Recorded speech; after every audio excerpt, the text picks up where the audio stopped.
नमस्कार, फाइटर समाचार में आपका स्वागत है। पेश आज 10 अप्रैल रविवार सुबह 6 बजे राजस्थान की खास खबरें। दिल्ली हाईकोर्ट ने अपने एक आदेश में कहा कि दुष्कर्म समाज के खिलाफ एक अपराध है और आरोपों को सामान्य तरीके से नहीं लिया जा सकता है। साथ ही कहा कि समझौते के आधार पर इसे खत्म नहीं किया जा सकता है। इसके साथ ही हाईकोर्ट ने पीड़िता से मिली एनओसी के बावजूद दुष्कर्म मामले में दर्ज एफआईआर को रद्द करने की मांग खारिज कर दी। जस्टिस रजनीश भटनागर ने कहा कि तथ्य यह है कि शिकायतकर्ता के मुकरने से दुष्कर्म का अपराध माफ नहीं हो जाता। दुष्कर्म जघन्य अपराध है और यह पीड़िता के व्यक्तित्व को नष्ट कर देता है और उसके मन को जख्मी कर देता है। उन्होंने कहा कि मात्र समझौता होने से आरोप खत्म नहीं हो सकते और न ही इसका मतलब यह है कि शिकायतकर्ता द्वारा लगाए गए आरोप अपनी गंभीरता खो देते हैं। दुष्कर्म का कृत्य किसी व्यक्ति के खिलाफ कार्य नहीं है, बल्कि यह समाज के खिलाफ अपराध है। अजमेर जिले के ज्वाजा थाना क्षेत्र में पहले शादी के नाम पर 1.5 लाख रुपए ऐंठने में शादी के बाद रातों रात जेवरात लूटकर दुल्हन के फरार हो जाने का मामला सामने आया है। पुलिस ने बताया कि बस्सी कोटड़ा निवासी राजू नाथ ने रिपोर्ट दी है कि धोलादाता धवली तहसील बयावर निवासी रेखा, गणपत नाथ, प्रकाश नाथ, रानी नाथ, दाडम नाथ और गर्की नाथ, भंवर नाथ, मुकेश नाथ के खिलाफ मामला दर्ज करवाया गया है। राजू ने बताया कि आरोपी शादी के नाम पर ठगी कर रुपए ऐंठते हैं। रेखा की जगह जगह शादियां करवा रखी हैं। जनवरी में शादी के नाम पर 1.5 लाख रुपए लेकर रेखा की उससे शादी करवा दी। बाद में पिता के बीमार होने का बहाना कर रेखा चली गई। इसके बाद रेखा को भेजने के लिए फिर जेवर की मांग की। रेखा के बहाने कर अपना टाइम पास किया और जेवर लेकर फरार हो गई। पीड़ित को झूठे मुकदमे में फंसाने की धमकी दी। पुलिस मामले की जाँच कर रही है। बांसवाड़ा जिले के खमेरा थाना क्षेत्र के झांझोर गांव से बड़ी खबर सामने आई है, जहां आपसी विवाद में पति द्वारा पत्नी की हत्या कर दिए जाने की जानकारी सामने आई है। हत्या के बाद पति मौके से फरार हो गया। सूचना पर पहुंची पुलिस ने मौका मुआयना कर शव को अस्पताल की मोर्चरी में रखवाया है। पुलिस ने बताया कि मृतका के पीहर पक्ष को सूचना दे दी गई है। परिजनों के आने के बाद ही शव को पोस्टमार्टम करवाया जाएगा। पुलिस मामले की जाँच कर रही है। वहीं फरार आरोपी पति की भी तलाश में जुट गई है। श्रीगंगानगर जिले के पदमपुर थाना क्षेत्र के गांव तामकोट में स्थित सरकारी स्कूल में पढ़ने वाले 1.5 दर्जन से अधिक विद्यार्थियों की हालत बिगड़ गई। उल्टी दस्त व पेट दर्द की शिकायत होने पर इन बच्चों को एक एक करके पदमपुर के सरकारी अस्पताल में लाया गया। बताया जाता है कि इन बच्चों ने स्कूल में बने पोषाहार की दाल खाई थी, जिससे इनकी हालत बिगड़ गई। बच्चों के बीमार होने की सूचना पर एसडीएम ने तहसीलदार को मौके पर भेजा है। मिली जानकारी के अनुसार गांव के सरकारी स्कूल में बच्चों को पोषाहार वितरित किया गया था। इस दौरान बच्चों ने पोषाहार में बनी दाल खाई और घर चले गए। घर जाने के बाद अनेक बच्चों के पेट दर्द तो कई विद्यार्थियों को उल्टी दस्त होने लगी। बच्चों को पदमपुर के अस्पताल में लाया गया। स्कूल स्टाफ से मिली जानकारी के अनुसार बच्चों ने पोषाहार में बनी चने की दाल खाई थी। इस दाल को एक दिन पहले पानी में भिगोया हुआ था। अभिभावकों ने पोषाहार पर सवाल उठाने शुरू कर दिए हैं।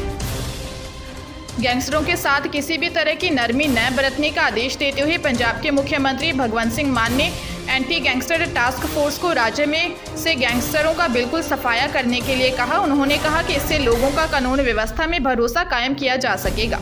मुख्यमंत्री की सरकारी रिहाइश में डीजीपी वीरेश कुमार भावरा के नेतृत्व में नई गठित एजीटीएफ टीम के साथ मीटिंग की अध्यक्षता करते हुए सीएम मान ने राज्य में से गैंगस्टर कल्चर के खात्मे के लिए अपनी सरकार की वचनबद्धता को दोहराया। उन्होंने कहा कि गैंगस्टरों की मौजूदगी पंजाब जैसे शांत राज्य के लिए कलंक है। एजीटीएफ को जरूरी मानवीय संसाधन, अत्याधुनिक प्रौद्योगिकी वाहनों और जरूरी फंड्स के साथ पूरी तरह सशक्त किया जाएगा। मुख्यमंत्री ने कहा कि पंजाब के 3 करोड़ लोगों को सुरक्षा प्रदान करना उनकी जिम्मेदारी है।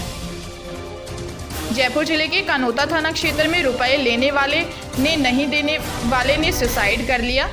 सुसाइड नोट जब पुलिस को मिला तो पुलिस भी दंग रह गई। पुलिस ने बताया कि 65 वर्षीय गोवर्धन शर्मा का शव कानोता बांध से बरामद किया गया था। जांच में पाया कि शव 3 से 4 दिन तक पुराना है। तलाशी करने पर जेब से एक लेटर मिला। उसमें ममता और मुकेश नाम के किसी पुलिसकर्मी के बारे में लिखा गया है। लेटर में लिखा गया कि ममता को 2 साल पहले 3.5 लाख रुपए दिए थे, वह वापस नहीं लौटाए। कुछ दिन पहले रुपए मांगे तो कहा कि रेप केस में फंसा दूंगी, इज्जत खराब कर दूंगी। लेटर में लिखा गया है कि इसी बीच किसी मुकेश नाम के पुलिसकर्मी से भी धमकियां मिली कि रुपए भूल जा। 3 अप्रैल को वे अपने गांव जा रहे थे। इस दौरान कानोता के नजदीक ही ममता और मुकेश ने उन्हें रोक लिया। उसके बाद गाड़ी छीन ली और भगा दिया। गाड़ी में 7.25 लाख रुपए भी रखे थे। पुलिस आरोपियों की तलाश कर रही है।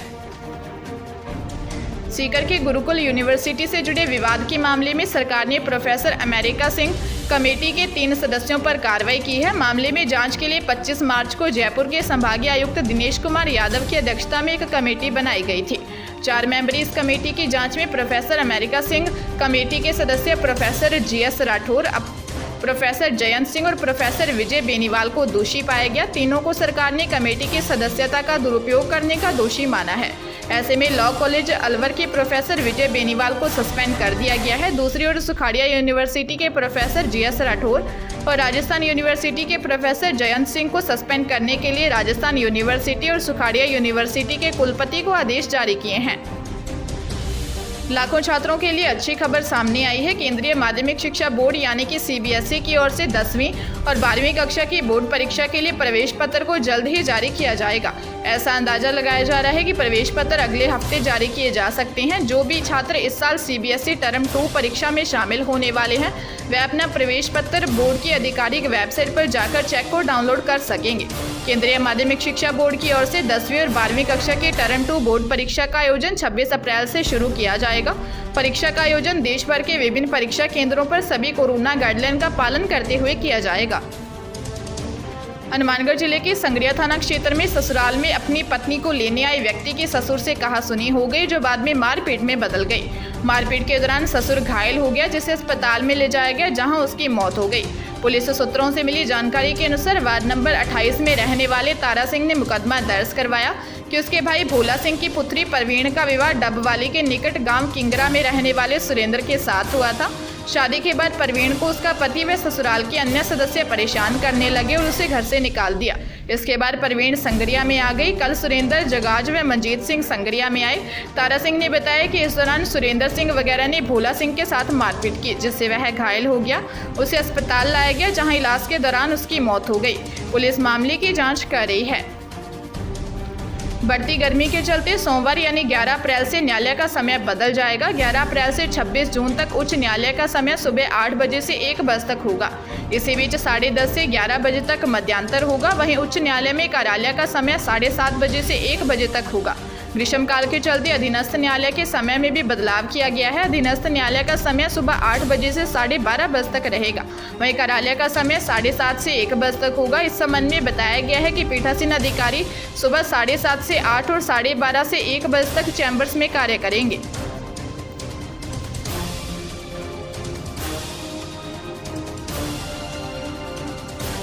ताजा तरीन खबरों के लिए फाइटर न्यूज को सब्सक्राइब करें और बेल आइकन को प्रेस करें ताकि नई न्यूज अपडेट होते ही आपके फोन की घंटी बज जाए।